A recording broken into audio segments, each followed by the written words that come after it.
आता ही 12वी जी बोर्डाची परीक्षा आहे ते लाखो विद्यार्थी देतात आणि त्यातले काही मोजकेच विद्यार्थी 90-95 पेक्षा जास्त मार्क्स घेतात. तर जे टॉप विद्यार्थी येतात तर ते विद्यार्थी नेमकं काय वेगळं करतात आपल्याला काय वाटतं? निश्चितच पहा, आता म्हणजे हा पण एक प्रश्न विद्यार्थ्यांच्या स्कोरिंगच्या पॉईंट ऑफ व्ह्यू खूप चांगला आहे. काही ठिकाणी म्हणजे अनेक ठिकाणी तुमचा स्कोर पाहिला जातो. आता काही ठिकाणी आता इमिजिएट जरी नाही पाहिला तरी पण जेव्हा विद्यार्थी काही सॅट वगैरे देऊन परदेशात जायचा प्रयत्न करतात तेव्हा तुमचे 10वीचे 12वीचे गुण पण पाहिले जातात, को करिक्युलर तुमच्या ॲक्टिव्हिटी पण पाहिल्या जातात. तर जे टॉपर विद्यार्थी आहेत त्यांचं सगळं काम हे अतिशय शिस्तबद्ध असतं.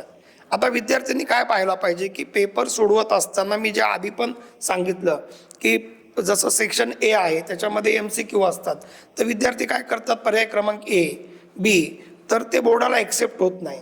साधारणतः तुम्ही पासिंगला स्ट्रगल करत असताल तर जो इन्व्हिजिलेटर आहे तो थोडासा विद्यार्थ्यांना बेनिफिट देतो की चला बाबा हा काहीतरी करून पास होऊन जाईल. पण जेव्हा तुम्ही एक पर्टिक्युलर स्कोरच्या वरती जाता, म्हणजे से तुम्ही 85% वरती चाललात तर तुमचा पेपर हा मॉडिटेटरकडे जातो. तुम्ही 90च्या वरती गेलात तर तो क्रॉस मॉडिटेटरकडे जातो आणि मग त्याची स्क्रुटिनी लागते, म्हणजे अत्यंत बारकाईनं तो पेपर पाहिला जातो.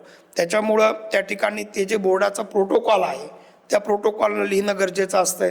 बऱ्याचदा विद्यार्थी काय करतात, जसं फिजिक्स सारख्या विषयामध्ये काही उत्तर MKS मध्ये लिहिले, काही CGS मध्ये लिहिले, काही ठिकाणी तुम्ही युनिटच लिहित नाही, काही ठिकाणी तुम्ही म्हणजे प्रश्नाला जे काही एक हायलाईट करणं आहे ते तुम्ही करायला पाहिजे. कीवर्ड तुमचा आहे तो व्यवस्थित आला पाहिजे.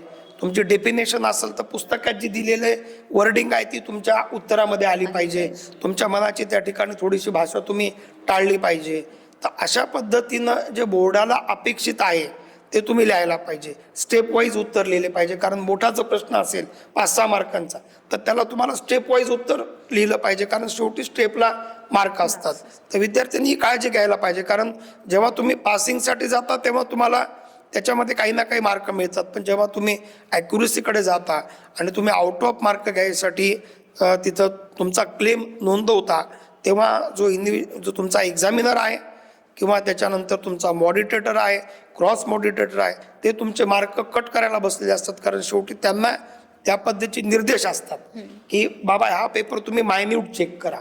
आणि जेव्हा तो पेपर मायन्यूट चेक करायला जातो तेव्हा तुमचं प्रेझेंटेशन खूप महत्त्वाचं आहे. डायग्राम तुम्ही खूप व्यवस्थित लिहिली पाहिजे, त्याला लेबलिंग बरोबर केली पाहिजे, थेरम तुम्ही व्यवस्थित प्रूव्ह केला पाहिजे, डेरिवेशन्स तुम्ही व्यवस्थित लिहिले पाहिजेत, तुम्ही न्यूमरिकल सॉल्व केला तर तो बरोबर स्टेप वाईज केला पाहिजे.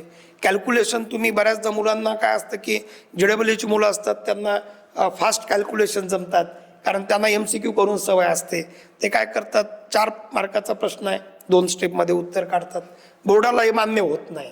तर परीक्षा वेगळी आहे ना, तुमची JEE नीटची परीक्षा तिचं स्वरूप वेगळं आहे, तुमचं JEE ॲडव्हान्सचं स्वरूप वेगळं आहे, तुमचं बोर्डाचं स्वरूप वेगळं आहे. तर ज्या परीक्षेला आपण ॲपियर करतोय तर त्या परीक्षेचं स्वरूप पाहून आपण लिहिलं पाहिजे. Okay sir.